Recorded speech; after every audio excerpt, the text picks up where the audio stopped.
दोस्तों हिंदी से अरबी भाषा सीखें। जैसे 10 से 20 तक गिनती को अरबी भाषा में कैसे बोलते हैं? जैसे 10 को अरबी भाषा में बोलते हैं असरा।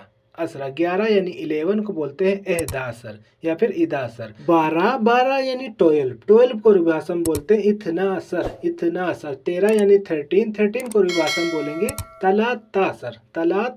अब यहाँ पे नेक्स्ट है 14 यानी 14 को अरबी भाषा में बोलते हैं अरबतासर।